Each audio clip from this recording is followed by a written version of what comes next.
worship together this morning, but you can't do that sitting down. I'm a firm believer, so stand with us as we worship together in music this morning.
together and worship your name, Jesus. This is all for you. It's because we love you and because you loved us enough to send your only Son, your one and only, to take our place. My brain can't almost even comprehend that, Jesus. But you did it, and we are so grateful. Lord, we're also grateful for the leadership that you have sent to this church. We are so grateful that they love you and that they follow your leading, Lord. We are just so blessed. Jesus, as we move into this next time of hearing from our pastors, Lord, I just pray that you open our hearts, you open our minds, you help us to receive what it is that we're here to receive. We're not here by mistake today, Jesus. You know that. We love you. Thank you for loving us, Lord. It's in your precious name we pray. Amen. You may be seated.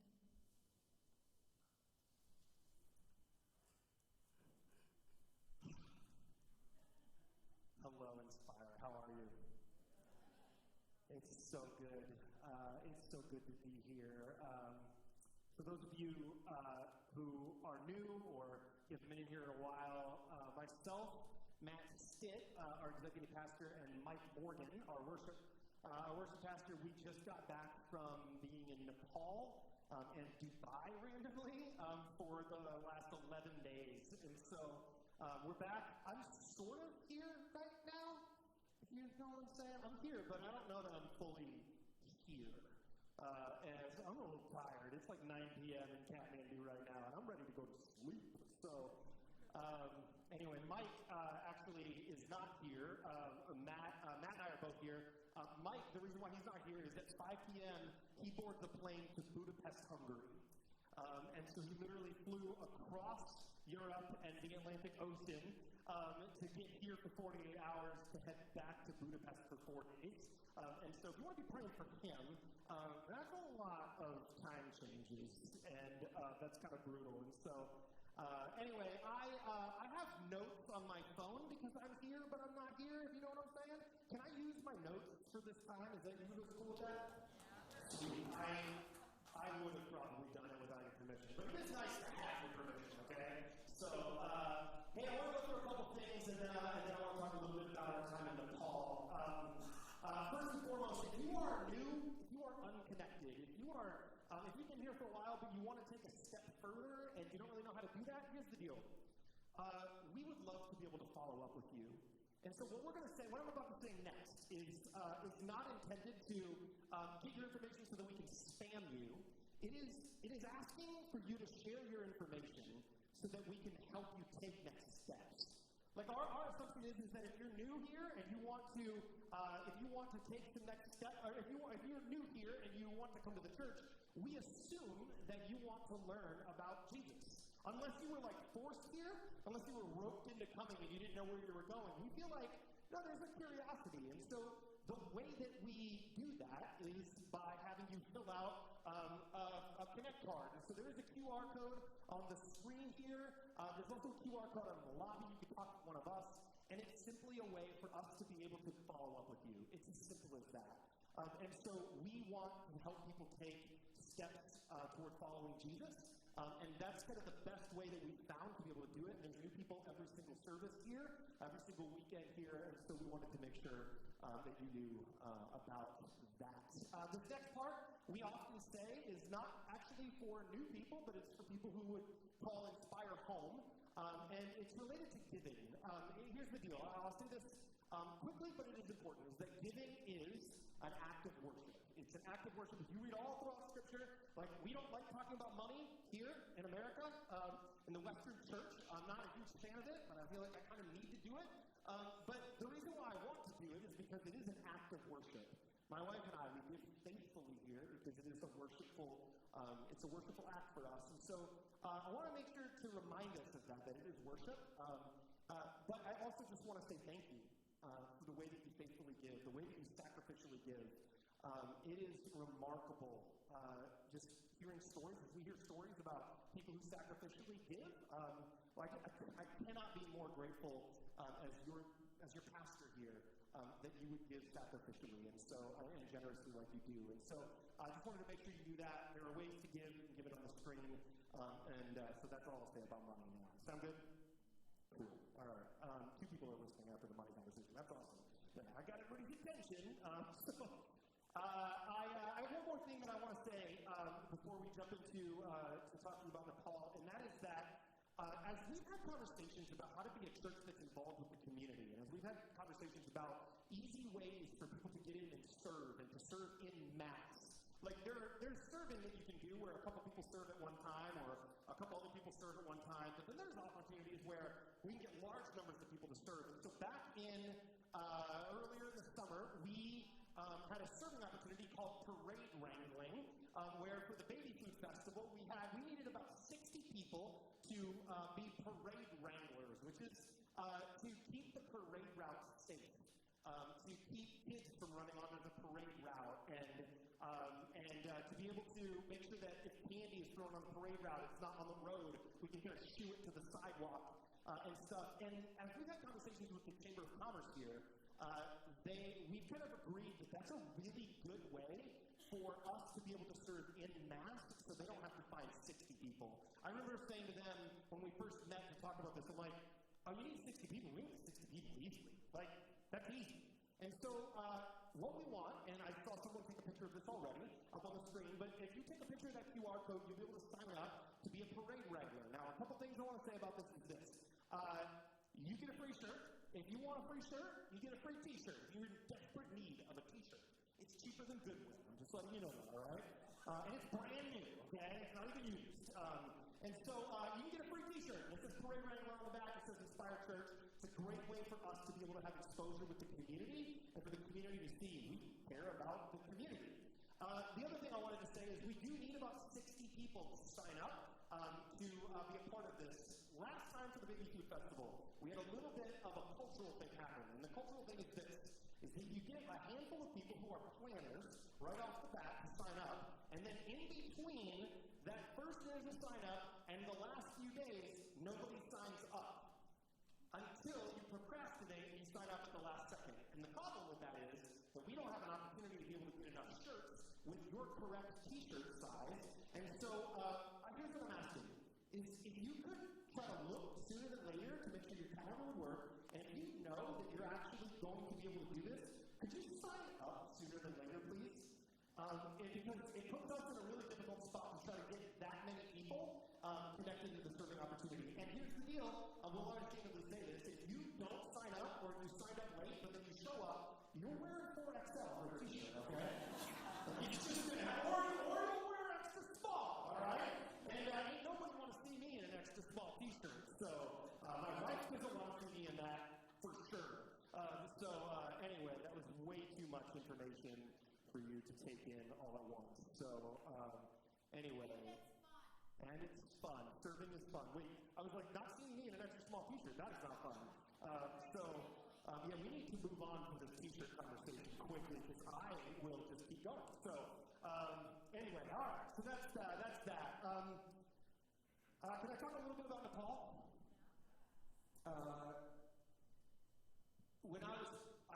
We've been home for about 48 hours now, and I have spent a significant amount of hours since we've been home praying and reflecting and journaling, like a lot of journaling right now. I'm trying to think through what in the world just happened over the last 11 days where we were thrust into a third world country.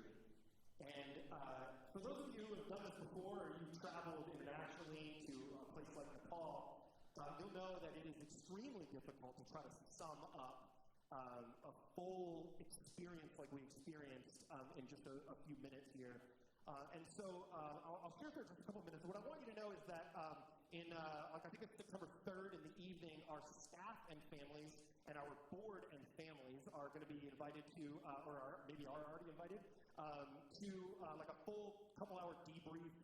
We'll do dinner, and we'll just have a conversation, a lengthier conversation about this. And it'll be a lot easier to share in that moment. We'll give you information about how we'll share with the entire church about this trip. And so we will share as a whole church kind of what happened so that you don't just hear a couple little bits and pieces. I want to share real fast 3 takeaways that I have from this trip. And I thought that it would be helpful to share these 3. The first one is this, Nepal is a predominantly Hindu and Buddhist culture.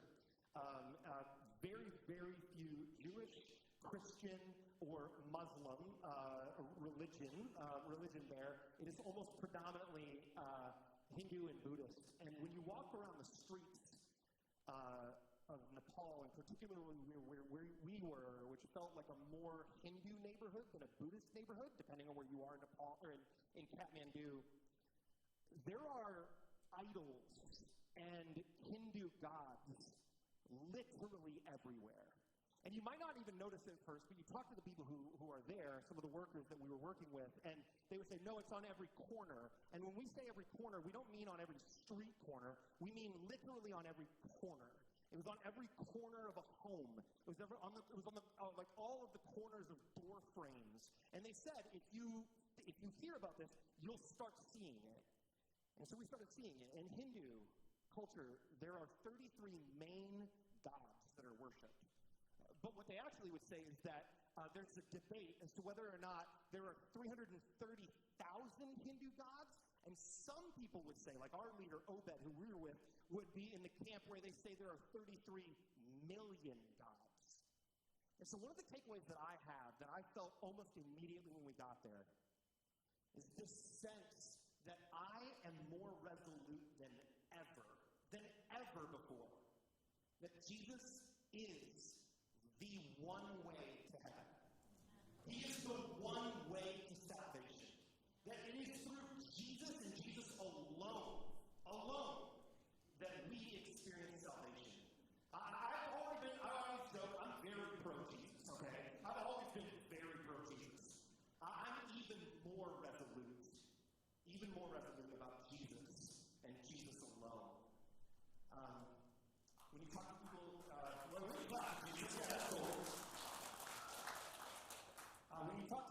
when you talk to the people who know a lot about Hinduism there, one of the things that they'll share is that the people who are Hindu, their hope is this. Their hope is that eventually the world that they live in, which they recognize as sinful, which they recognize as filled with despair and death and suffering and longing, the hope for a Hindu person is that they would eventually cease to exist. That's the hope for the Hindu people. Millions and millions and millions of people in Nepal alone, let across the world, their hope is actually a ceasing to exist. There was a thought for me that I was like, no, I want them to have the hope in Jesus that they will exist in eternity and it will be beautiful once again. Amen? And so I'm coming back as your pastor, more resolute about Jesus than ever before. And I was already pretty strong on Jesus. Number 2. Well, we can clap for Jesus again if you want. We'll keep on clapping about Jesus at some point, all right? The second thing that I wanted to share is that as we got to Nepal and we started meeting with the leaders, and they were sharing more about the vision of how they want to expand the gospel in a country, by the way, where Christianity is legal, but conversion is illegal, if that makes sense. And so we had a conversation in the first service where somebody was saying, well, what does that mean for preaching? And it's like, we preached illegally. Like, we preached illegally over there. And so conversion is the thing that's illegal. And so what do you do how do you strategically advance the gospel when conversion is actually the thing that's illegal? And so as we've had conversations, the thing that the Nepali people are passionate about, and our leaders over there, the Wesleyan church leaders in Nepal, they're passionate about families. And they're passionate about kids and students. And as they were sharing this, I literally thought to myself, this is our heartbeat here at Inspire. Like, we share the same heartbeat. We are passionate about families, and we are going to spend an inordinate, we talked about this, for months during the Our Turn initiative, if you've been here, but we will spend inordinate amounts of resources and time and energy being put towards children and students and young people and the family unit. Obed, who is the national superintendent of the Wesleyan Church, and he was our main host in Nepal, would say, at one point he said this, he said that the home is like a kind of church. I was like, oh, that will preach. And we believe that here. We believe that the home, like a nuclear family unit, matters.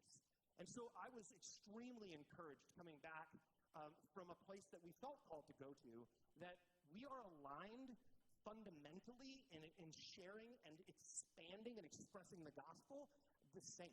Like, we are aligned the same. And in that sense, the third thing that I would share is that, I lost it. I got it. Okay, that's why I had my notes. I will put them away, and I won't forget before I put my phone away. Okay.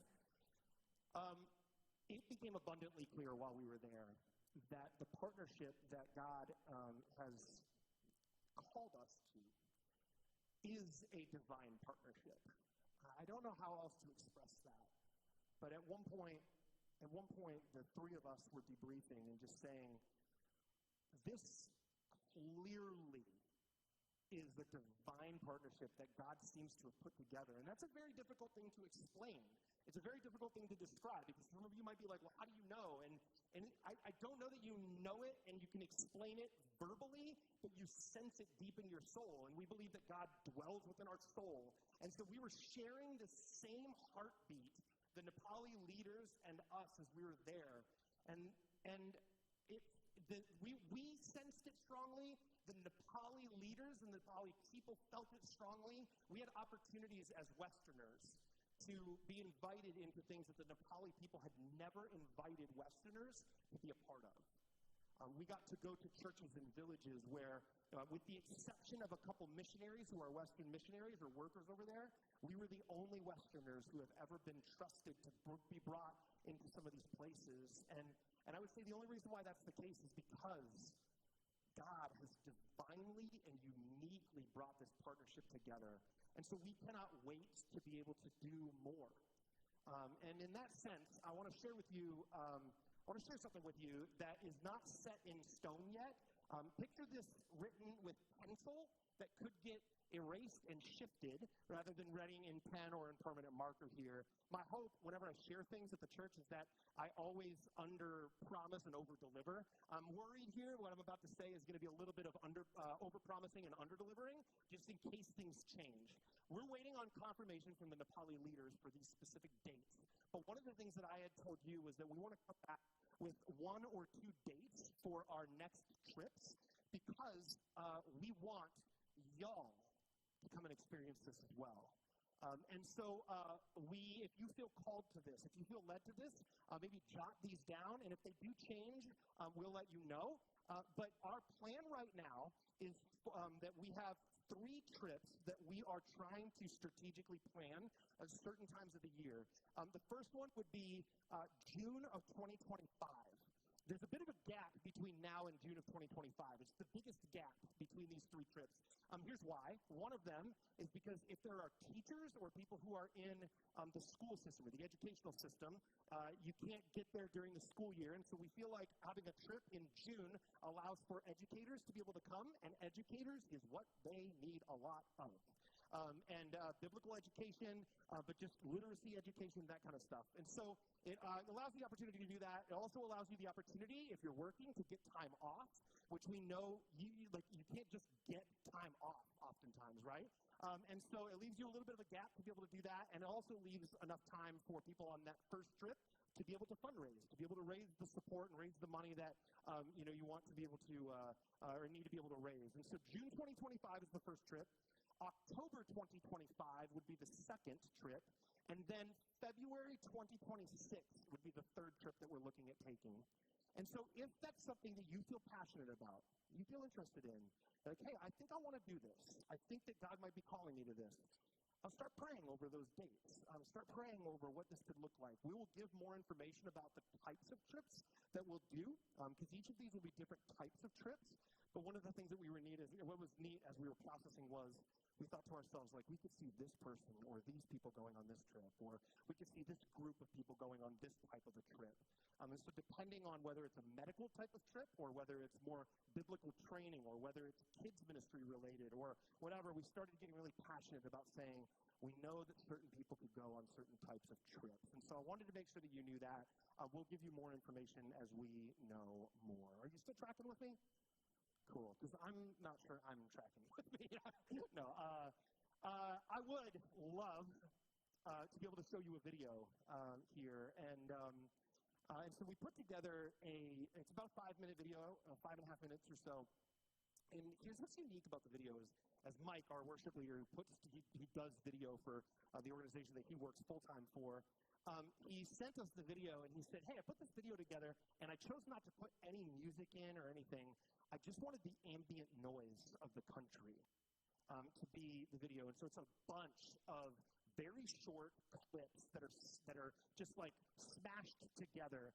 And here's what I'm hoping for is I'm hoping for you to get the feel of what it was like there, the sounds, because there are different sounds there.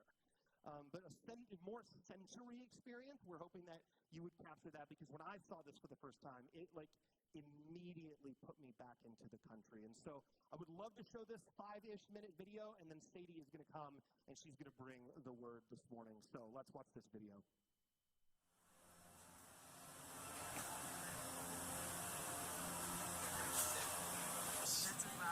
What's up, guys? Whoa. Crazy town. Like, this is travel B-roll. We're not gonna hear what you say.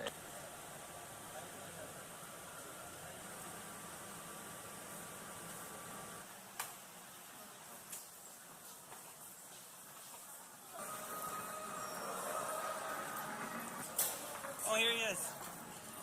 Hey, man.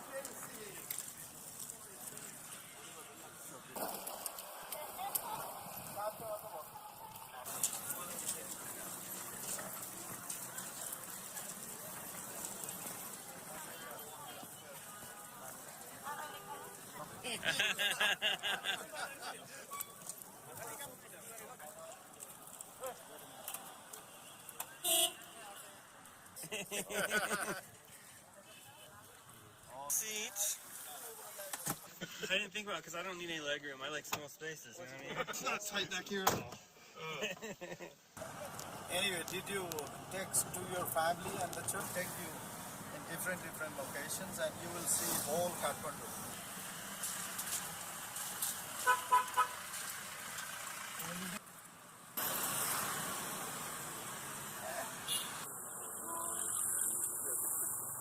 I don't know. Jared, he knows there's a place called Mangal Bazaar.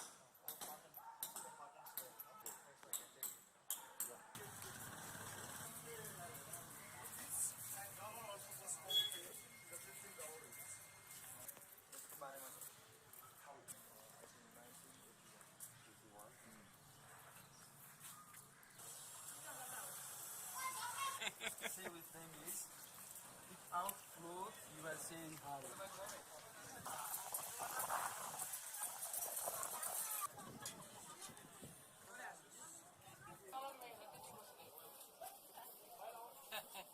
Pushing the limits. It's aggressive. Believe in this kind of things. Yeah.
Our prayer for you is the same as Paul's prayer in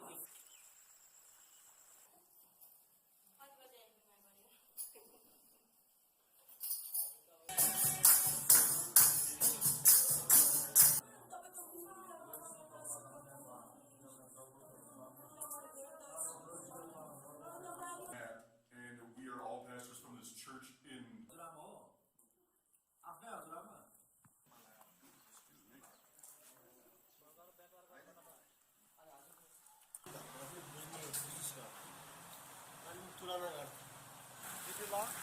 Not locked. You pull that.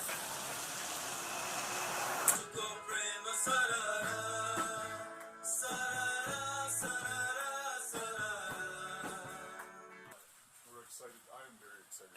On their hearts. Let us say.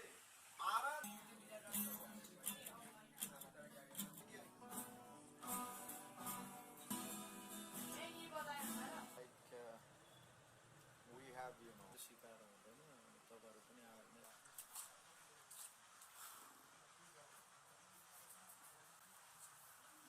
It's the perfect time of day.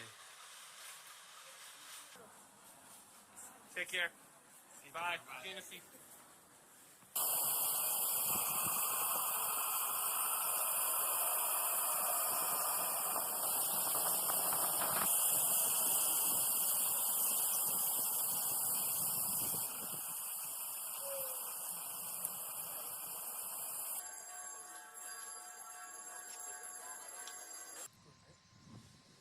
Wait, hold on. Yeah, read this.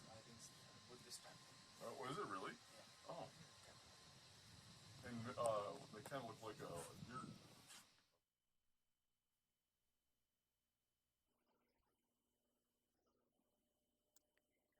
I don't know about you, but the monkey scared me. But beyond that, I think what I love about that video is the fact that it was so beautiful to see them in their churches worshiping God. They're gathered to do the same thing that we're doing right now. I love that.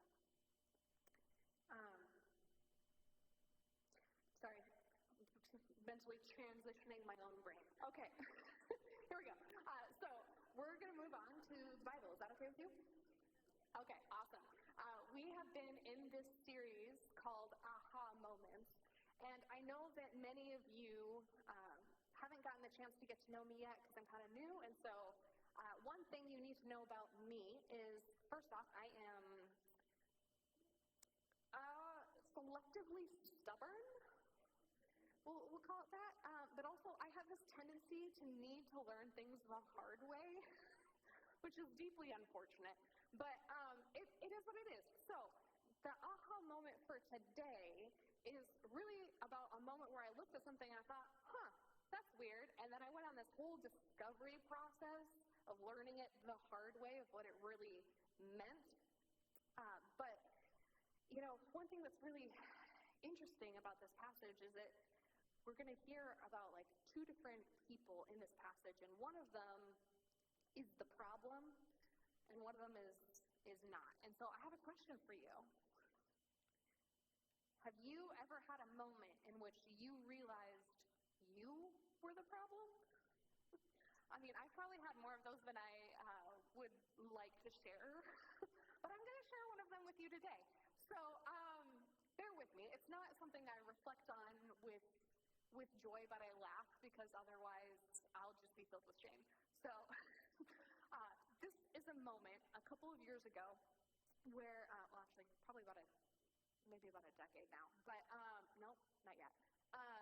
I had been working at a church for about 5 years, and I had worked really, really hard with the youth pastor at the time, because when we stepped in, we got hired around the same time, that youth group had seen 10 youth pastors in 12 years.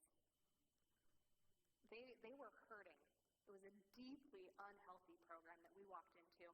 And so him and I, his name was Nate, had worked really, really hard, spent our blood, sweat, and tears into making that place sustainable and making it healthy. And Nate eventually moved on to a different position after about 5 years. And it was just me left. And then they hired this young guy who was like maybe 23 years old, hadn't graduated with his bachelor's yet because he hadn't passed a Spanish class. And he wasn't old enough to drive the rental vehicles to take the kids to summer camp. And that's who they had put in charge. And he'd been there about 3 months. And I was just struggling with that because that was a bit of an ego pill to swallow, right? And then Matthew, back when he was working for Fuller Youth Institute, got brought in as a consultant for that church. And so when he came in, they were holding this meeting with the children's ministry staff and with the youth group staff. And I was not invited into that meeting. And that's not on Matthew. He doesn't get to determine who's in it. But I was not okay.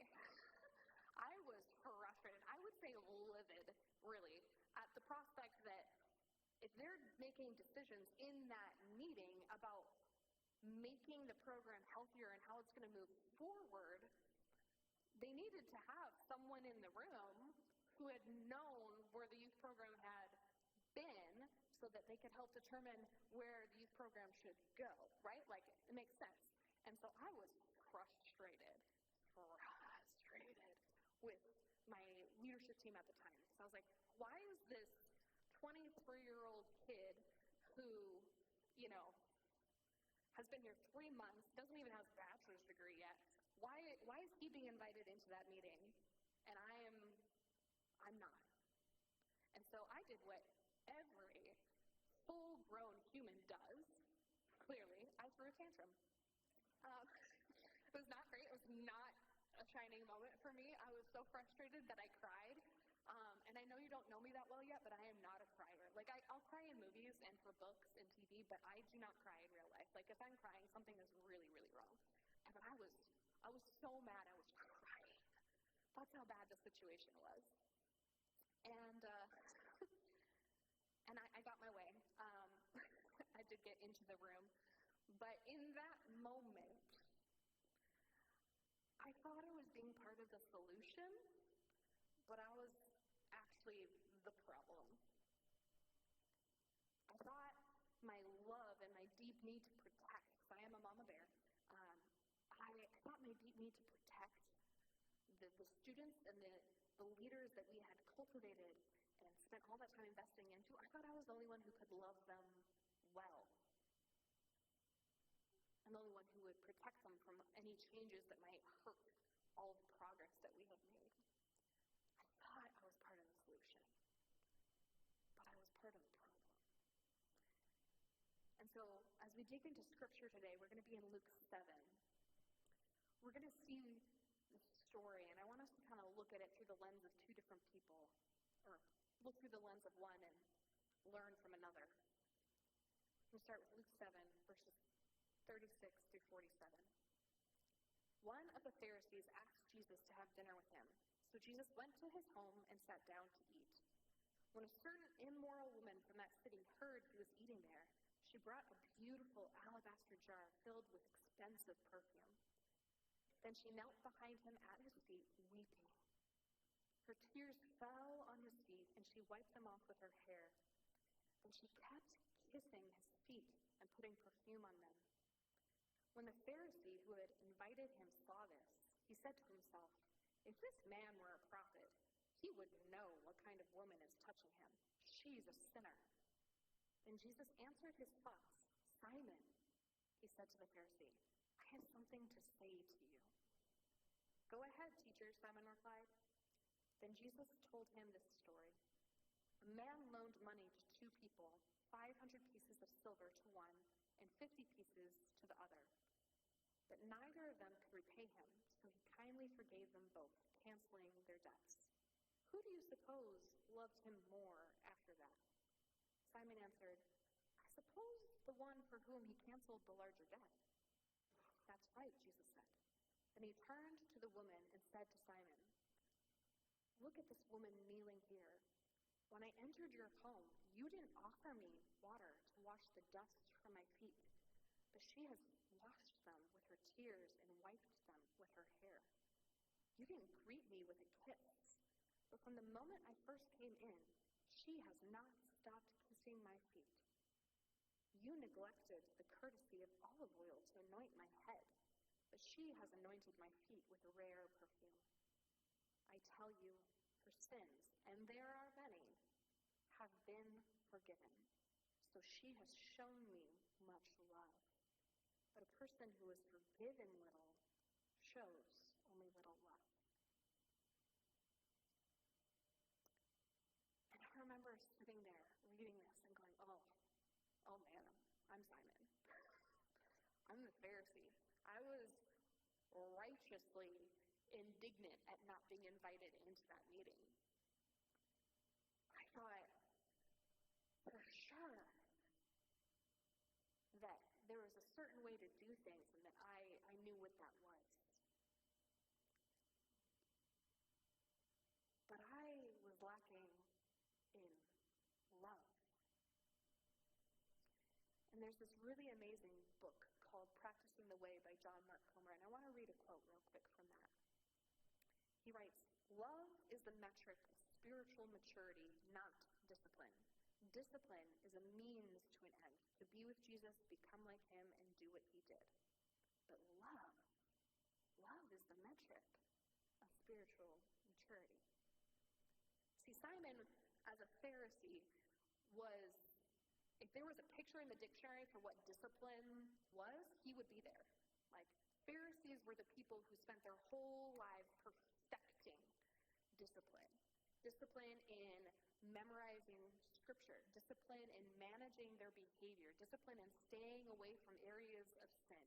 He had so much knowledge in his head from spending all his days just surrounded by scripture. He was the epitome of what it means to be an exercise in discipline. That's what he was. But his faith was severely lacking in love. He had knowledge, but not understanding. And what's interesting about Simon's role in this story that we just read is that his line of thinking is completely understandable. At the time, if there was a woman who was named immoral, or just a person who was named immoral, it would have deemed Jesus unclean if he had allowed her to touch him, which he did. Jesus allowed her to clean his feet and to add perfume to them. And so Simon is sitting there with all his teaching of rules and discipline in the back of his head. And he's going, oh, this man Jesus can't be a prophet because he should have known who she was and not let him touch her. Nope, other way around. Not let her touch him. There we go. And everything he's doing is based out of logic, right? But it was lacking in love. And I think what's fascinating about this is I want us to hear this piece of truth. Just because my feelings and thoughts are justified, it does not make my words or actions acceptable. His thoughts were justified based on the rules at the time, but his words and actions were not acceptable. They were significantly lacking in love. His knowledge was increasing, but his faith was dying. He was failing to flourish in love and understanding. My story that I just shared about me throwing that, tantrum, for lack of a better way to put that, I thought I was right. My thinking was justified. It was logical that the person who spent years investing into this program should be included in that meeting. My thinking was logical. It was justified. But my words and actions that followed were not acceptable. I think the gut punch of that story for me is that I couldn't get out of my own brain, my own pattern of thinking for that. Because what's really interesting is that young guy who got hired in, he's still there. He's still there. I'm not. Isn't that funny how God does that? I thought I was totally in the right. I thought I was the only one who could love those people well. He's been loving them for years. I was gone, literally, kid you not. We had that meeting in 2016, I think. I was gone in 2018. 2 years later, I was gone.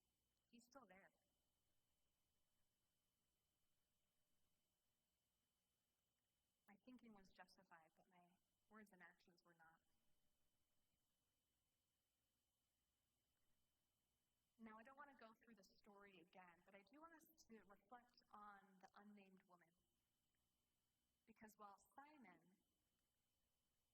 had all the understanding, had all of the knowledge but none of the understanding and was lacking in love. My prayer for you as one of the pastors on staff is that as we work on deepening your knowledge of the Bible, that you would not stop there, but you would flourish in love and understanding. And so I want us to look at the unnamed woman, and particularly, we're really only going to go to Luke 7:47, because I want to highlight how Jesus talks about this woman. He says, I tell you, her sins, and there are many, have been forgiven, so she has shown me much love. But a person who is forgiven a little shows only a little love. Jesus wasn't forgetting about her past and her areas of sin.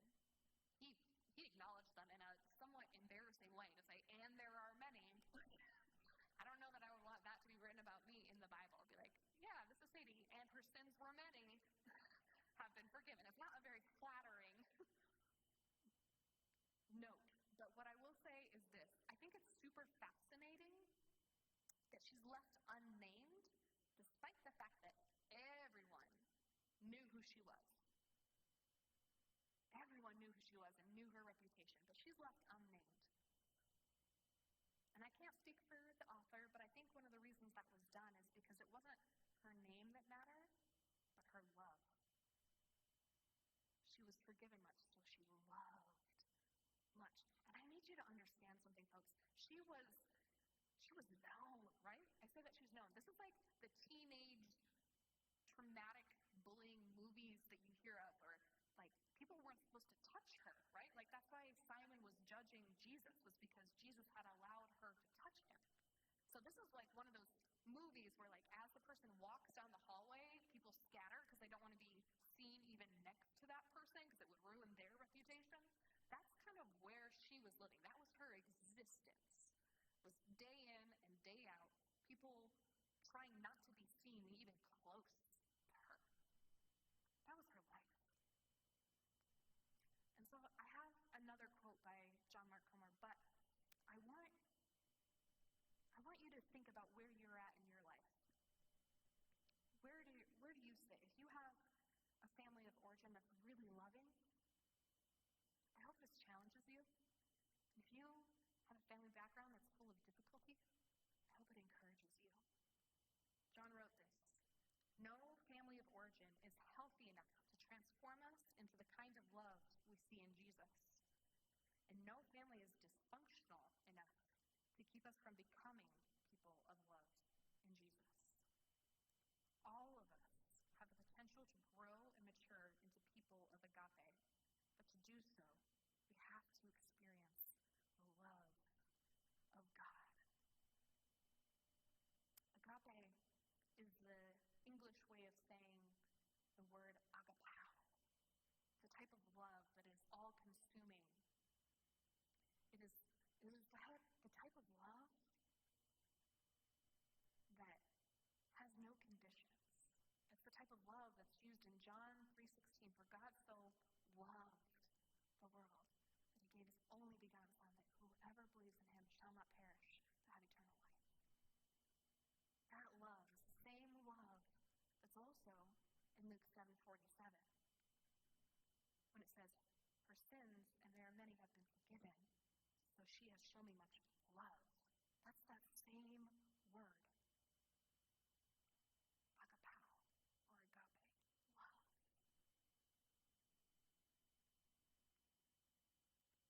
love. So I have to wonder, why does it say those who are forgiven much love much? Why doesn't it say those who are forgiven much forgive much? Why is it two different words? In fact, I've been working on a side project for a while, probably about 2-3 years now, and I spent about a year researching forgiveness. A year, okay? I've done all the things. I've read psychological studies, okay? dictionary to understand all the words.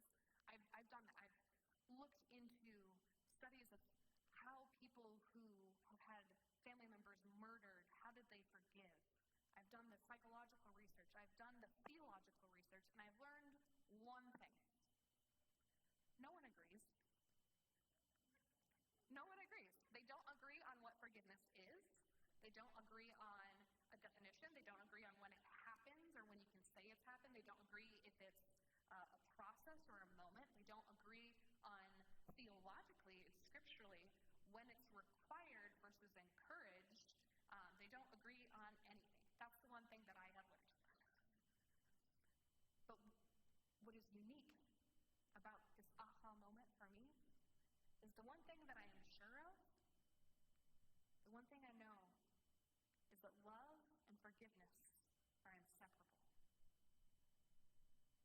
Those who are forgiven much love much. Love and forgiveness are inseparable. In fact, there's even a scripture passage that uses that same agapao or agape word that I want to point out to us. It's in John 13:34 through 35. It says this: "Now I am giving you a new commandment. Love each other. Just as I have loved you, you should love each other. Your love for one another will prove to the world that you are my disciples." We're supposed to be known by our love. But love and forgiveness are inseparable. And we know that because if we go back to Luke 7:47, we see this pattern start to arise. And I told you I learned things the hard way. So here's the hard process of discovery that I went through. God's love leads to him forgiving us. It's out of that love that he forgives us. And when he forgives us, we have this increased capacity to love. But what if, just like Jesus, our increased capacity to love is meant for us to forgive? I'm going to say that again. Start over here. God's love leads him to forgive us. His forgiveness leads us to love more. Our ability to love more should lead us to forgiving others who didn't deserve it any more than we deserved God's forgiveness. Because I want to take this a step further. We're going to go from the simple type of forgiveness to the difficult type of forgiveness. We're going to look in Matthew 5, verses 43 through 48. I'm going to read from the Message translation, which is really more of a paraphrase. It's rather than a word-for-word translation, it's more of a thought-for-thought translation. But the author says this: "You're familiar with the old written law. Love your friend and its unwritten companion. Hate your enemy." I'm challenging that. I'm telling you to love your enemies. Let them bring out the best in you, not the worst. When someone gives you a hard time, respond with the supple moves of prayer. For then you're working out of your true selves, your God-created selves. This is what God does. He gives his best, the sun to warm and the rain to nourish, to everyone, regardless, the good and the bad, the nice and the nasty. If all you do is love the lovable, do you expect a bonus? Anybody can do that. If you simply say hello to those who greet you, do you expect a medal? Any run-of-the-mill sinner does that. In a word, what I'm saying is grow up. You're kingdom subjects. Now live like it. Live out your God-created identity. Live generously and graciously towards others the way God lives towards you. This is what I call sassy Jesus. You know, it's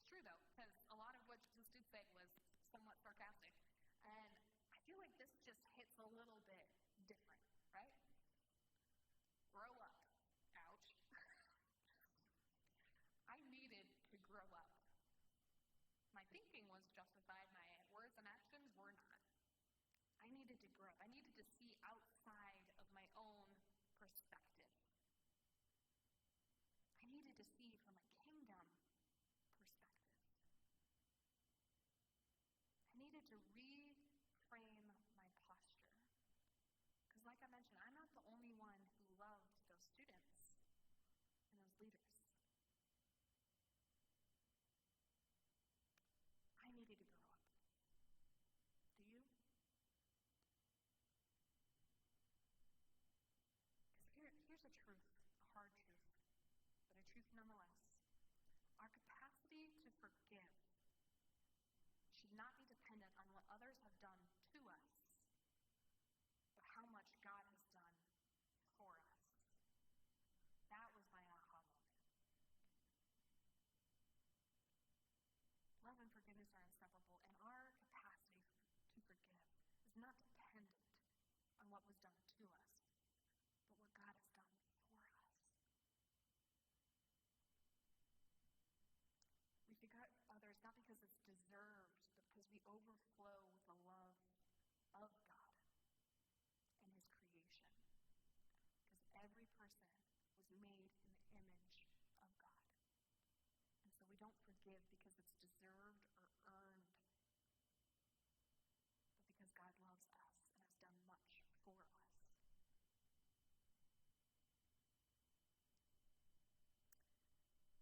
I had a really beautiful conversation with Tiffany on Thursday, and she was talking about how a huge piece of her journey in understanding forgiveness was the moment that she realized that you can't undo what was done or said, and you can never go back to equal. Does that make sense?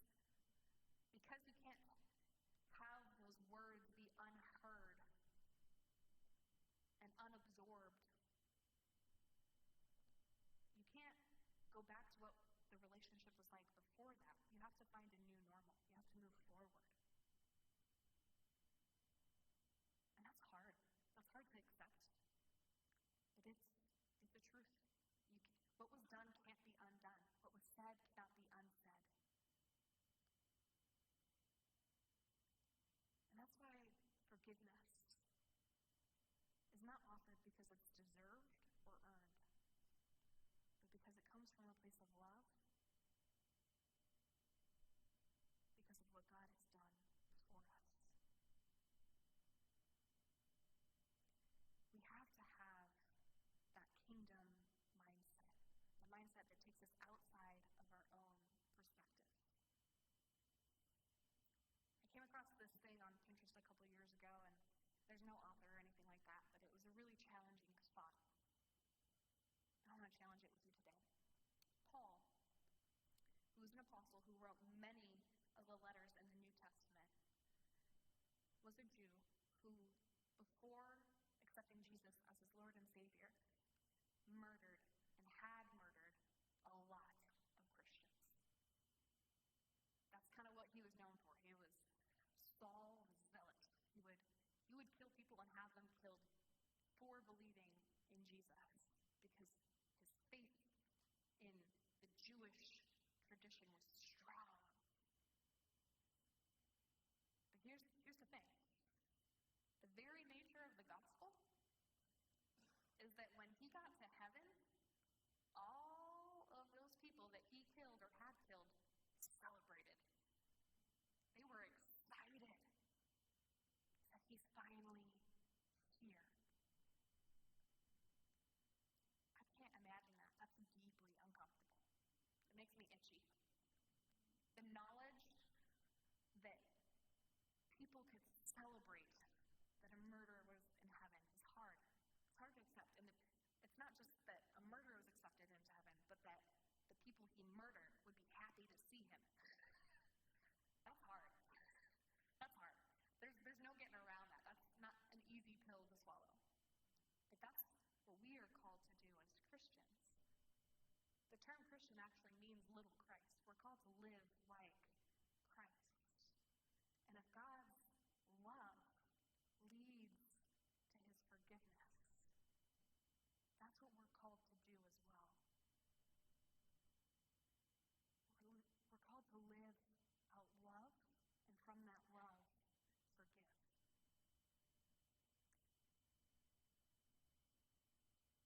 Now, I told you that I learned things the hard way. And so I was having a conversation with Matthew yesterday, and he got back. We're just texting. And I was walking him through my sermon and walking through the process of how I got here, you know, the one word of like, why does it say those who are forgiven much love much? Like, and then I was walking through that process with him, and then an hour later, he texts me and he goes, hey, look what I found. And guys, this is the reason he's the lead pastor, okay? He sent me these two verses in Colossians 3, 13 through 14. 3, verses 13 through 14. It's not going to be on the sides because, again, we just found it yesterday. It was a little too late to incorporate. But it says, bear with each other and forgive one another if any of you has a grievance against someone. Forgive as the Lord forgave you. And over all these virtues, put on love, which binds them all together in perfect unity. I feel like that perfectly encapsulates everything that I was trying to say in my really roundabout, like, four-process way. He just found two verses that just say it. A little frustrating, but, you know, it's good. That's why we pay him, you know, to lead us. But I think it's beautiful that Scripture backs itself up over and over again. I had to go on that roundabout way to find the truth about love and forgiveness. I hope for you it's easier. I hope this message makes it easier.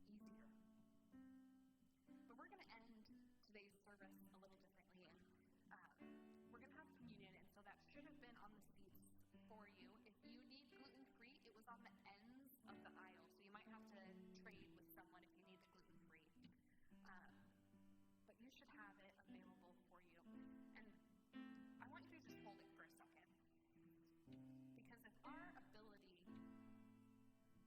to forgive comes from a full, deep understanding of what was done for us, there's no better way to do that than communion. So I want you to just hold that for a second while I ask you to ask yourself this question. Am I growing in both love and forgiveness? Ask yourself that. Am I growing in both love and forgiveness? One of those is easier than the other, but they're inseparable. And so we're going to spend some time. Now I give you a second to just hold those elements and reflect on what God has done for you. 1 Corinthians 11 warns us not to take the Lord's Supper in a manner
overwhelm you with love and allow you to offer forgiveness to others. We're going to have prayer partners that I'd like to invite to come up now that will be up here who can pray with you. And I just pray that you would overflow with love. That you would allow that love to lead you to forgive others. And so that is my encouragement and my challenge for you today. For the rest of you, if you haven't had a chance to come and say hello, please do so. I'm still learning names, but I would love to have a chance to meet you. So please do that before you leave today. But the rest of you, I hope you